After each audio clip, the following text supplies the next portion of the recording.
Welcome to the Maxwell Leadership Podcast. This is the podcast that adds value to leaders who multiply value to others. My name is Mark Cole. I'm the CEO of Maxwell Leadership, and today I am a co-learner with you in the Maxwell Leadership Podcast.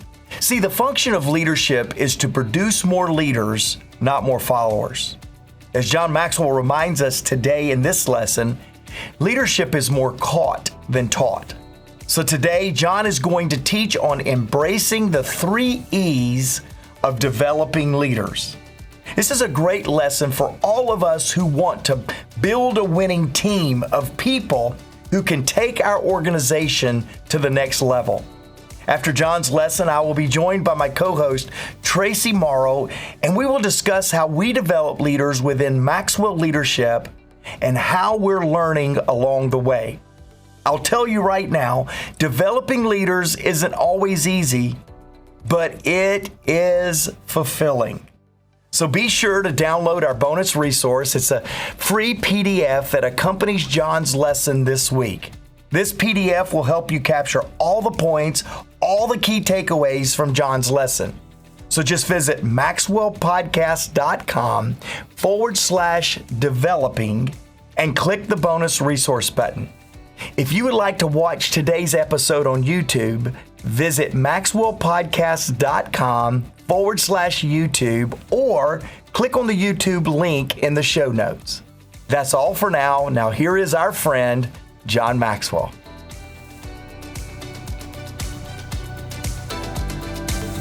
Leadership is developed, not discovered. The truly born leader will always emerge, but to stay on top, natural leadership characteristics must be developed. So the question is this: how do we develop our leadership qualities and characteristics and our leadership skills? About a month and a half ago, I was thinking about this because I was in a Q&A, and while I was in teaching leadership, somebody raised that question. They said, John, you talk a lot about developing leaders. Can you give me a handle? Can you just give me some things that I can really remember that will help me to do so? And just off the cuff, I shared with them basically the outline that I'm going to give with you today with some content in between. So let's look at it. There are what I call the 3 E's of leadership development. The first is environment. I have found that leaders that are developed they're developed because they are in some kind of a leadership environment. This is incarnational. This transfers leadership is almost in an incarnational or a way that this is how leadership is fleshed out. Leaders do what leaders experience. And when I talk about environment, I'm talking about putting an environment in a person's life that they begin to experience leadership. They see it around them. They feel it. And they understand it. They understand it not because they sat down and took a lesson on leadership. They understand it because they were around leaders. They understand it because leadership principles and leadership values were talked about, lived out, fleshed out, embraced, okay?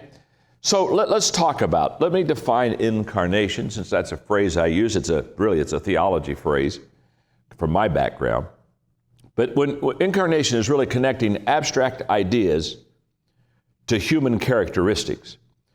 In other words, it's taking something that is subjective or an abstract idea and fleshing it out until you can see it visualized in the life of a person or the characteristics of a person's behavior. And what I'm saying here is that leadership is more caught than taught. That's what the leadership environment is all about. Creating an environment where they catch leadership. Now, I grew up in a leadership environment. So I can talk a long time on what it means to have a leadership environment. And I can just say this: I can never think of a time when I did not realize the importance of leadership. I didn't have to have anybody sit down and say, John, it's really important for you to learn how to lead. It's very important for you to learn leadership characteristics. I saw them in my family. I watched them fleshed out around me. You need to develop a leadership environment until leadership is not something that is extraordinary and exceptional, but leadership is something that everybody does. Because really, leadership properly understood, everybody can influence and everybody can lead within an organization. The right environment allows people who are good to get better, just like a wrong environment allows people who are good to become worse.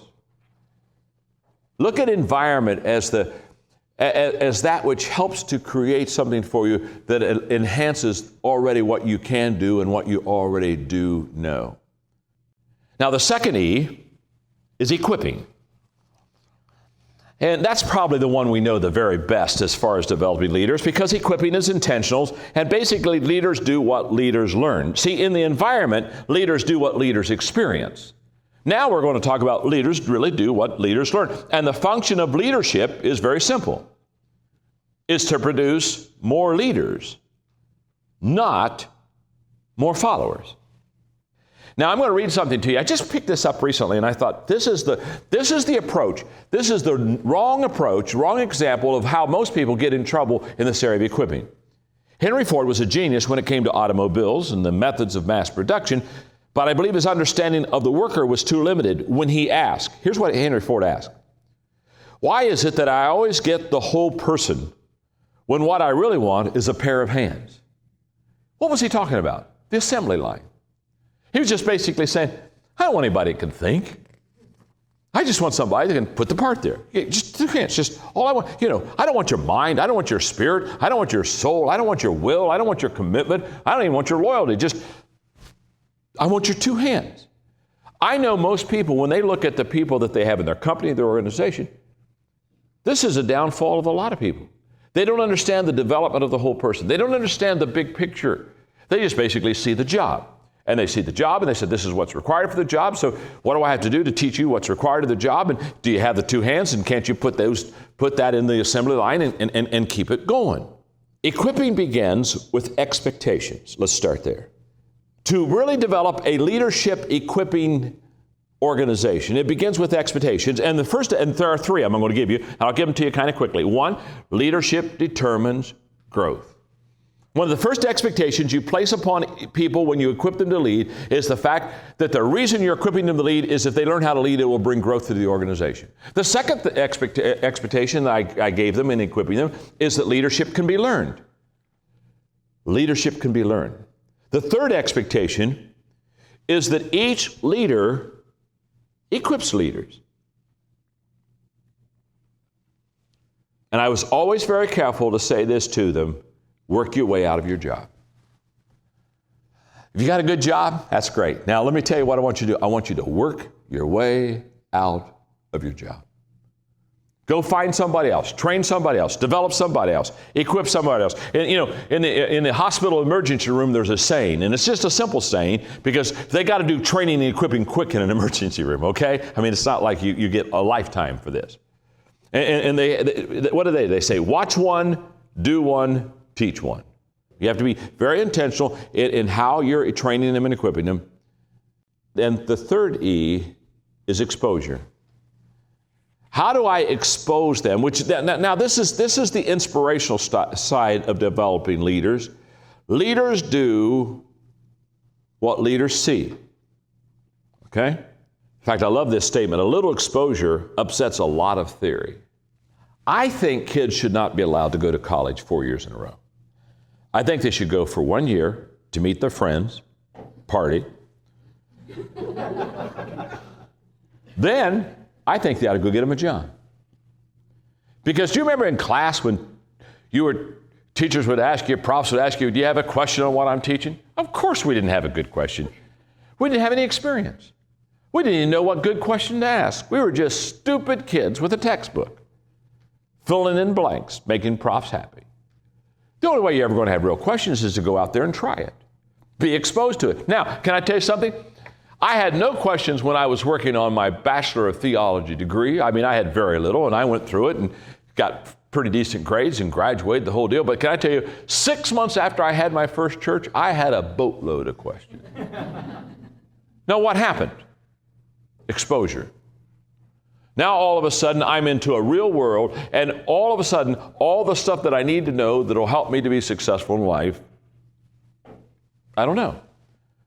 So when I talk about exposure, expose means to make accessible to some action or influence. Expose your leaders. I want to tell you what, expose your leaders First of all, to great leaders.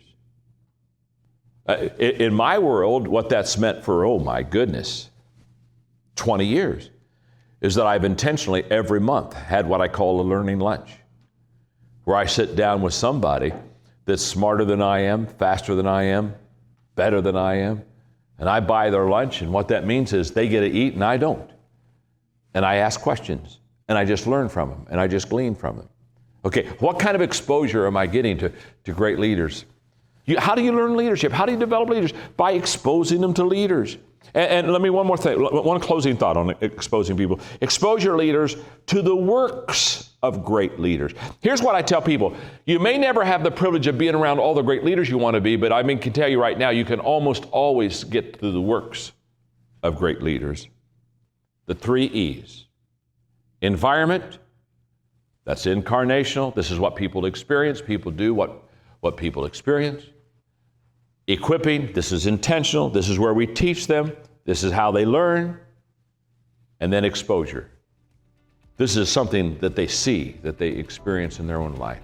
The 3 E's of developing people. Before we jump into today's content, let's talk about time and how 24 hours never seem to be enough to get anything done. As a leader of a growing business, you eventually realize that you can't do everything on your own, at least not well. Your job is to be the visionary, but instead, you spend countless hours on tasks that could be done easily and arguably better by someone else. And that's where the powerful multiplying effects of delegation prove mission critical.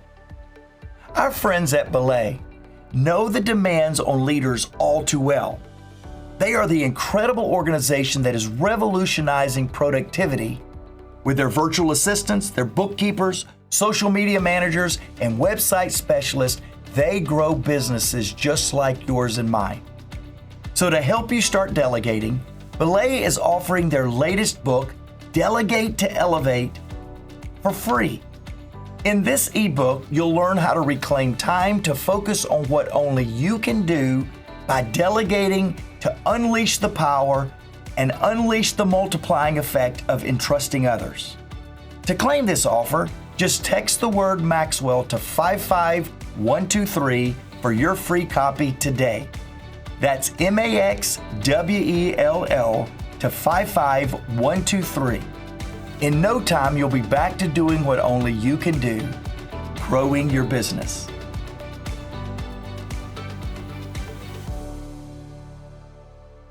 Hey, welcome back, podcast listeners, podcast viewers. We're so glad to have you in the studio with us today. As I was listening to John teaching, I was reminded of a Jack Welch quote.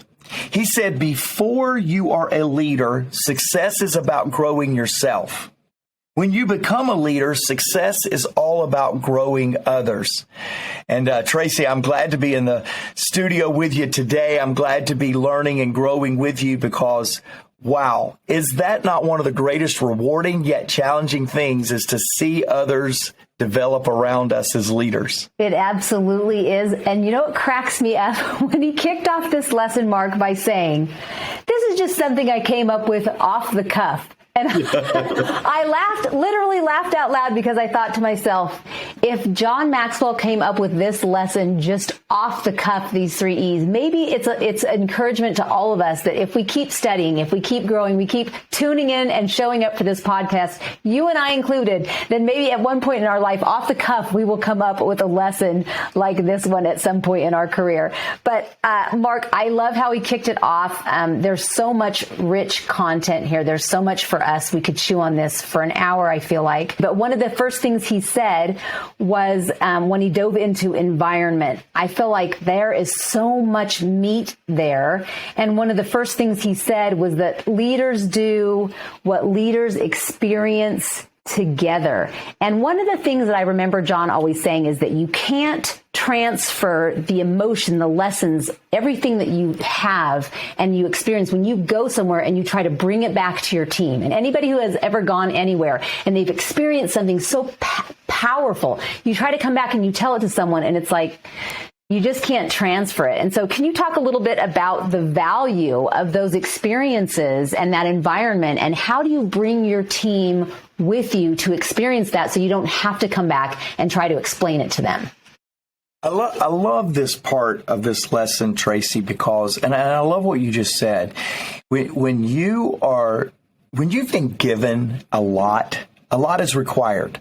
Mm-hmm. John's often talked about the leadership bubble. We've seen people, I've been with John now for 22 years, and I've seen people come in, and I've seen people excel. I've seen people leave, and I've seen them almost go back to where they were before they ever joined John Maxwell's team. And that was perplexing to me. You know, how can you excel as such a great leader, then you go try something new, and it's harder than you thought?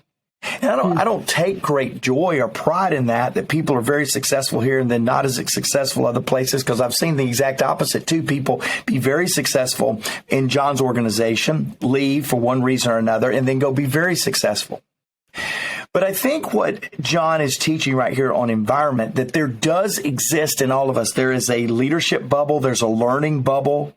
There is a relationship bubble. We can get into environments that actually make us look bigger, better, and more effective than perhaps we would be in another environment. Mm-hmm. So what is that? Why is that? And again, today, podcast listeners, viewers, we're talking about the 3 E's of developing leaders. Traci and I could take all day on talking about this as its application to you.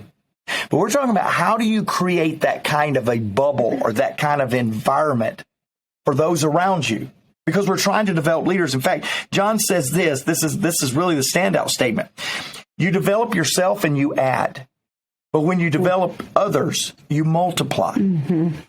And how do we then create this environment to where we really exponentially raise the level of effectiveness of the people around us? And I'll tell you one big way, Traci, that I have observed with John, I'm trying to replicate in our organization now, and that is by showing people, not telling people. You ever worked with those leaders that they do more telling than they do showing? They tell you the way you should go rather than demonstrate the way you should go. I think the biggest part of building an environment is by the leader living the example. You've got to live the example rather than talk about what you want the example to be. And the greatest environments I've been in are the environments to where the leader is going the way, showing the way, and knowing the way. Mm-hmm. Mm-hmm. I agree with that. And so what would you say would be a good way for a leader who wants to bring their people along? What would be something, someone's listening to this and they're like, I want to do that. I want to do that. How do I start that? Because sometimes we feel frozen in that. I want to do that, but I don't know where to start necessarily. Who do I trust to take them? I mean, obviously they're showing up for John. And so maybe let's talk a little bit about some places where a leader could take their team. We have a great idea, don't we, of where they could take their team to join John and all of us. Yeah, so let me say this, and you and I are going to go on down to John's equipping and exposure comments too. And the idea that you and I talked about, how do we give you application on environments?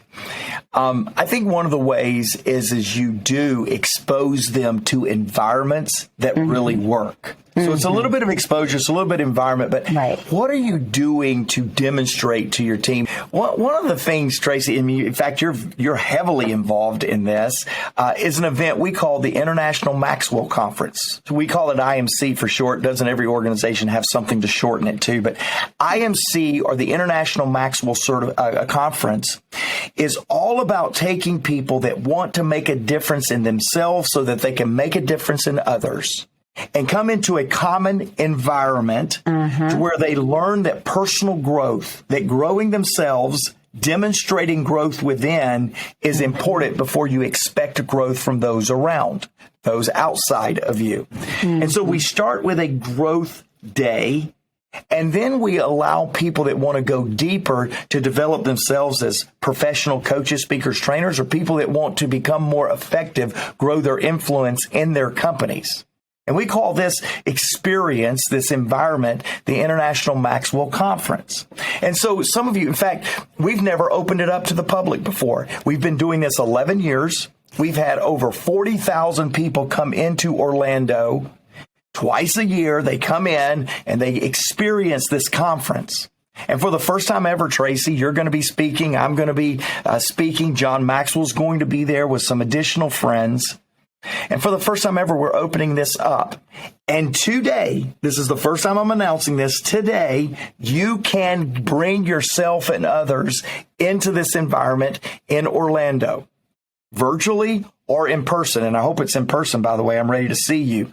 But we'll put that in the show notes. Go to the show notes. We'll show you how you can register for that to be a part of it live in Orlando or in person. But again, Traci, it comes back to this question. What are you doing to create an environment for yourself and for the people you're trying to multiply and inspire to be greater? What are you doing to create this environment in their lives?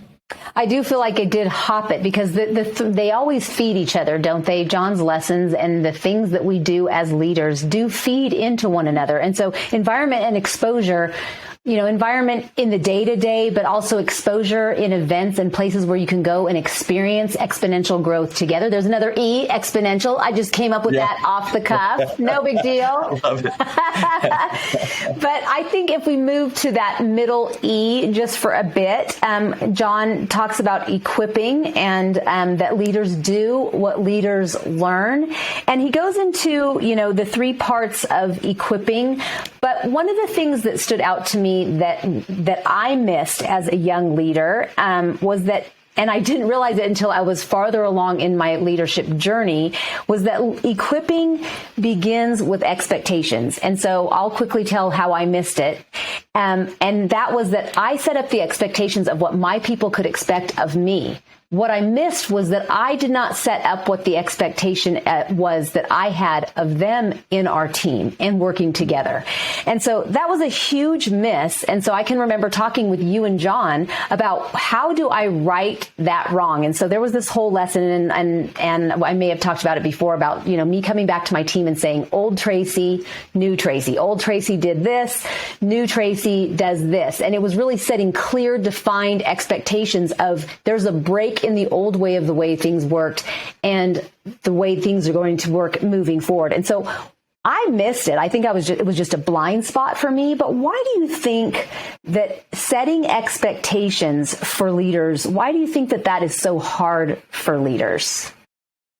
Well, because a lot of leaders intuit their leadership. They're intuitively learning. I'm in the process of equipping new leadership around me in a project we call Free Mark. I mean, trying to get me out of the day-to-day operations so people can lead it better, Traci, to be honest with you. Free Mark. And so, wear shirts.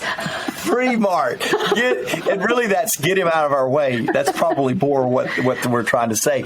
But what happens a lot of times is for 22 years, I have developed a style and an effectiveness of leadership that now I subconsciously do more than I ever consciously did to lead John's organization. And so when you begin to try to equip, set up expectations, as we're talking about, when you do that, you forget more than what you even remembered or learned in trying to transfer that. And so expectations are really important to slow down as a leader and say, okay, I know this is natural for me or it's intuitive for me, but I'm still going to have to get elementary in how I set up expectation for others. You and I, right before this podcast, what did we do? We're working on a program called Clear together. Now, again, I got to go ahead and tell you, this almost feels like the promotion podcast right here, because I got to tell you guys, if you have not heard about Clear, you need to join Traci Morrow and I and 3 other John Maxwell selected people to be a part of what we are doing within the Clear program. Everything John's ever written, Every message he's ever given, every spoken, comes in 5 categories. It comes in the area of communication. It comes in the area of leadership, in the area of equipping, attitude, or Traci, drum roll, the one you love so much, relationship.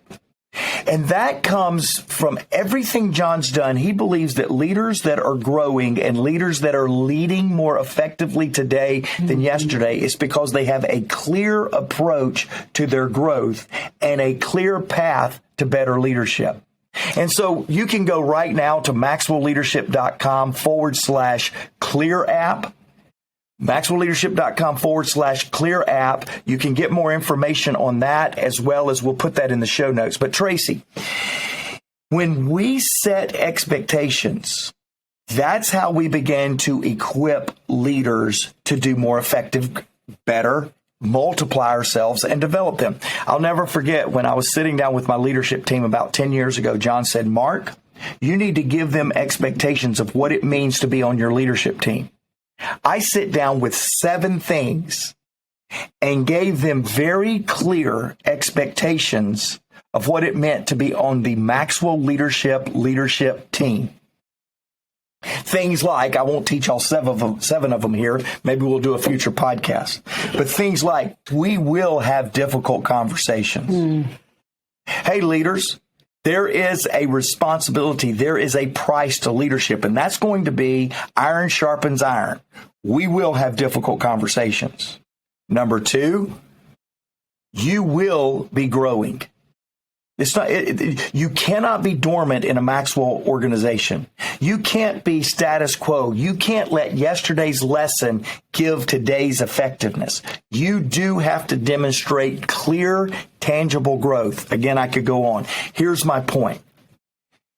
Leaders develop others better when they have upfront expectations, and they equip them better if they give them those expectations. I love that. I love that, because I'm sure everyone is leaning in and saying, I want the rest of that list. I want to know more about that, because every person does better when someone believes in them. John just said that to me last week. We had a phone call and he said, people do better when you believe in them. I know I do. And when assumptions are moved aside and expectations are clear, how can we exceed expectation if we don't know what those expectations are? So I'm so glad that you're going to be diving in a little bit more for our listeners. And I know that we'll all be taking copious notes, but let's move back. I know we kind of hit on exposure when we were talking about environment, but John talked about leaders doing what leaders see. We hear John talk about that so much, but he used a great quote: a little exposure upsets a lot of theory. And he made the joke about, that kids shouldn't go to college more than a year. I'm sure that parents are like, oh, thank goodness, do we not have to pay for college for 4 years? I don't think that's what he was saying necessarily, but he was just, he went on to say that exposing your leaders to great leaders. I know that for me personally, when I dug into my leadership and my growth by taking it to the next level and going in to expose myself to other leaders who are better than me, faster than me, smarter than me, I just grew just by being around them and hearing what they were talking about and hearing the things in the way that they were challenging themselves and how they responded to those challenges. And so can you talk a little bit about what that looks like for your team, in your life, in your leadership, for exposure for your team? Well, I can, Traci, and I don't know that I can in the brief amount of time we have left, but I've heard John say often, he says, when people say, man, John, you're such a great communicator. How did you do that? What? And they kind of began to put him on a pedestal because of his communication. And John always tries to shrink the success gap, the gap where people perceive you as more successful, that you're too out of their range of being able to attain better versions of themselves.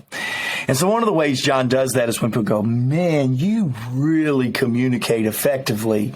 He goes, I've spoken more than 12,000 times. If I can't speak by now, take me out back and tie me up and leave me for no effectiveness type thing. And everybody kind of laughs like you're doing right now, Traci, and we just kind of laugh. I feel the same way when people go, wow, Mark, where did you come up with that leadership idea? Mark, you're really a good leader. Where did you figure that out? And I go, I've been traveling everywhere with John, observing leadership for over 20 years. If I can't lead by now with the exposure I've had, replace me quick. I'll never get there.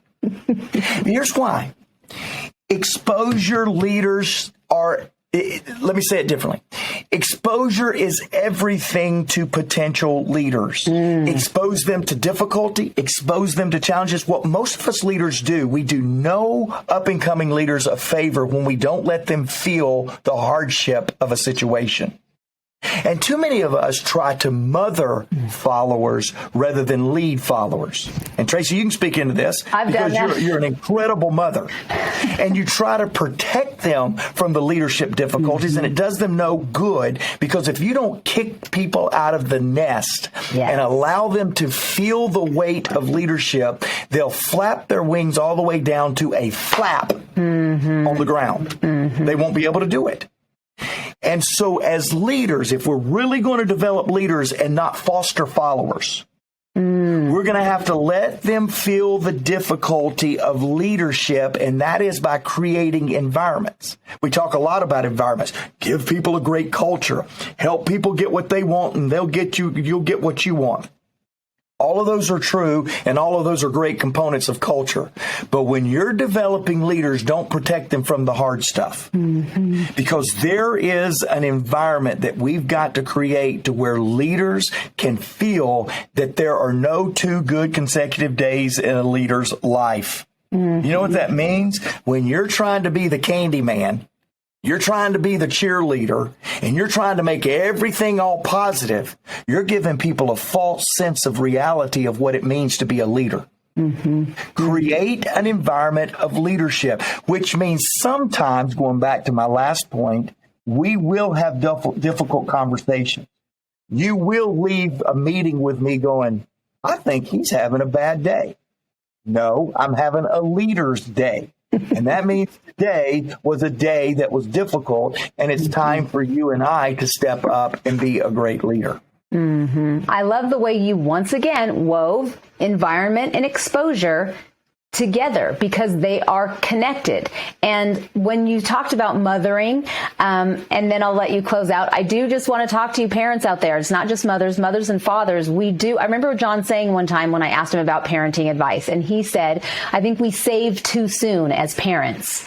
And I think leadership and parenting is so parallel and interwoven as well. I think you can look at parenting and leadership lessons. They are one and the same. That when you said we want to develop leaders, not foster followers, we as parents want to do the same thing. And we can apply leadership principles to parenting, but we can't always apply parenting to leadership. And so exposing our kids as they become budding adults, when he talked about they don't need to go to 4 years of college consecutively, but I'll tell you something, as my young adult children went from childhood to young adulthood, I exposed them to Mark Cole and John Maxwell. I brought them to IMC, bringing back in the International Maxwell Conference. I brought my kids to be exposed to leaders like that, so they weren't just seeing their mom and their dad. I wanted them to see, whoa, the world is bigger. What's possible for me? I wanted them to see, and it might be like, drinking out of a fire hose,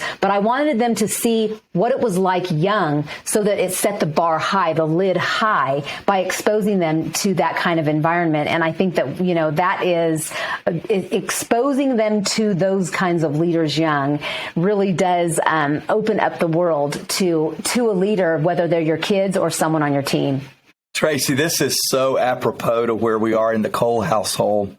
8 days ago, July 19th, my baby girl turned 16. Oh, my. We're putting an all points bulletin out saying, where is Macy? Because now she wants to drive everywhere. I mean, she's ready to go. But let me tell you this, leading up to her 16th birthday, I found Macy beginning to be a little lazy at practicing in front of her parents. She said, Dad, the last time, about a month before her birthday on Father's Day, I was wanting her to drive because I had been traveling a bit. And she said, Dad, the last time I made a mistake and I didn't like how you responded because I remember it. It was not very safe. And she said she didn't look at the turning lane when she was turning right. She didn't know that the turning lane coming of on-time traffic she had to yield to. And I gave it to her, and I think it was a little harsh for her. She said, I don't think I want to drive today. I said, do you want to drive on July the 20th or today, July the 27th? She said, oh, yeah, I've got plans. And I said, let me tell you this. To get there, we got to get here, get behind the driver's, get in the driver's seat. We've got to teach leaders and developing leaders how to lead in the difficult times so that they're not always missing and coming up short when we're not around. Right. Because we're not developing leaders. And Traci, I love that. Hey, there's a book, we're just kind of going to wrap up, but there's a book John did recently called The Leader's Greatest Return. If you're watching on YouTube, which I highly recommend, I'm holding it up here, and it's called The Leader's Greatest Return. And Traci, it's right behind you there, and your version looks a lot better. But this Leader's Greatest Return is a book that has helped me know how to lead and develop others better than anything else John has done, which is exactly what we're talking about today. We'll give you a 15% discount. In fact, if you'll go to the show notes, we'll put a link in there. You'll be able to use the promotional code that we put in the link and be able to get a discount on that book. Don't stop developing yourself as you develop others. We've given you a way to be a part of IMC today. We've given you a way to be at the Clear app, obviously, to get this book, The Leader's Greatest Return. I want to close today with an incredible listener comment that just kind of fits with this. How do we develop others? And it's Scott, and he was listening to the Why John Wooden's Team Won podcast that I did. By the way, Jake, team, let's put that in the show notes. That podcast was exceptional. But here's what Scott said. He said, I wanted to share how I use these podcasts. I work for a Fortune 50 company, and I conduct a weekly podcast review, quote unquote, Think Book Club. Scott, I got to figure out how to get that book, that right there, because I'm already intrigued. But he said, I do that for my direct and indirect reports, which is about 600 people. Scott says, we find ways to add value to leaders who multiply value to others. Scott's listening. He said, we've been doing this going on a year, and as a team, we have grown together, leveraging on leadership principles and showing our teams we are true players. I want to thank Mark Cole and team for putting this amazing resource together so we can show up for our teams and give them a more meaningful way to lead. Scott, that's why we do what we do. I love that. You are developing leaders, Scott. You're our North Star, buddy. We appreciate that. Hey, here's why we do all of that. Because I want each of you to be a leader that brings about powerful, positive change. Why? Because everyone deserves to be led well.